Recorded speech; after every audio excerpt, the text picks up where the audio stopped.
Donc bonjour tout le monde, donc aujourd'hui je vais vous montrer une vidéo sur un PC gamer, une configuration à 516 € que j'ai effectuée et qui est d'ailleurs en train d'arriver chez moi dans pas longtemps. Quand je dis gamer, c'est en fait un PC qu'on peut trouver le plus performant possible pour 516 €. Et je tiens aussi à m'excuser pour les bruits de parasites que vous risquez d'entendre derrière. C'est mon ordinateur qui chauffe beaucoup, donc j'ai installé une plaque de ventilation en dessous.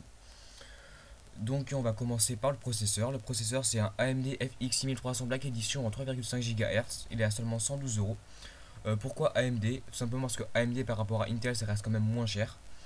Au niveau des performances il reste très correct ce processeur. On peut voir que c'est un processeur à 6 cœurs. Donc 6 cœurs 3,5 GHz c'est excellent pour le gaming. Un cache de 8 Go donc c'est tout à fait acceptable. Je pense que j'en ai assez dit sur le processeur. La carte mère, j'ai pris une carte mère compatible avec tous les éléments que j'ai qui sont listés en dessous. Une carte mère format classique, un format ATX, socket AM3+, donc comme le processeur. De l'USB 3 en façade. Qu'est-ce que je dis? De l'USB 3 et un SATA 6 Gbps seconde avec des ports PCI Express. Donc elle fait son boulot. Ok. Les barrettes de RAM. Donc j'ai pris 2 x 4 Go à 1600 MHz pour 60 €. Donc c'est des Kingston, donc une marque reconnue pour ses barrettes. Pourquoi 2 x 4 Go et pas 1 x 8 Go? Parce que si jamais 1 x 8 Go, si jamais la barrette pète, on n'a plus rien derrière, il faut en racheter. 2 x 4 Go, si on a une qui pète, il y a toujours la deuxième. Tout simplement. Le ventirad, j'ai pris un ventirad basique à 11 €, hein, un truc qui se fixe sur le processeur. Et qui, ma foi, est quand même relativement efficace. La pâte thermique, donc je l'ai prise à 4 € parce qu'il paraît que la pâte thermique du processeur elle est pas extra. Donc 4 € on peut s'en remettre. La carte graphique, une Sapphire Radeon R7 260X overclockée 1 Go GDDR5. Alors pourquoi une Radeon R7 et pas une Nvidia GTX? Tout simplement parce que les Nvidia GTX elles sont déjà plus chères. Là, je vais essayer de vous montrer. Putain. Donc là elle est à 103 €, une R7 260X overclockée, elle est plus performante qu'une Nvidia GTX 750. Donc là je peux pas vous le prouver, vous pouvez aller sur les forums et tout, vous allez me dire ouais les forums c'est pas forcément... Non, tout simplement j'ai deux amis, donc il y en a un, et c'est vrai, j'ai un ami qui a une GTX 750, il fait tourner Crysis 3 en 20-25 FPS en height, et la Sapphire Radeon elle le fait tourner en 30. Donc voilà, en height aussi, et elle est moins chère.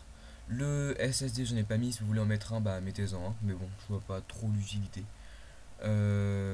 En disque dur, un disque dur Seagate Barracuda 1 Tera, 7200 € par minute, donc basique, assez rapide, en SATA 3. Le lecteur graveur, ça coûte quand même 16 €, vous n'êtes pas obligé de le mettre. Moi je l'ai mis, mais je pense pas m'en servir beaucoup, parce que j'ai Steam, on peut télécharger... Enfin, j'ai Steam, j'ai Steam, voilà. On peut télécharger tous les jeux, tout ce qu'on veut et tout, par le Wi-Fi ou le câble. En parlant de Wi-Fi, donc là il y a une carte Wi-Fi qui est à 13 €, 150 Mbps par seconde en PCI Express, donc c'est impeccable. PCI Express, la carte mère que je vous ai présentée à 2 ports PCI Express, donc enfin minimum 2 ports, ça c'est sûr, donc c'est impeccable. Le boîtier, donc j'ai pris un boîtier classique en ATX, donc compatible avec notre carte mère à 28 €. Donc il a un design assez sympa. Ensuite, l'alimentation, elle coûte 50 €. C'est une LEPA MX F1 550 watts. Donc 550 watts, c'est suffisant pour la carte graphique et le processeur. Donc c'est impeccable. En plus, elle est semi-modulaire, donc il n'y aura pas des fils de partout. Ça, c'est bien. Elle est certifiée 80 plus bronze. Donc je ne me serais pas amusé à mettre une carte graphique non certifiée qui risque de faire péter les autres composants.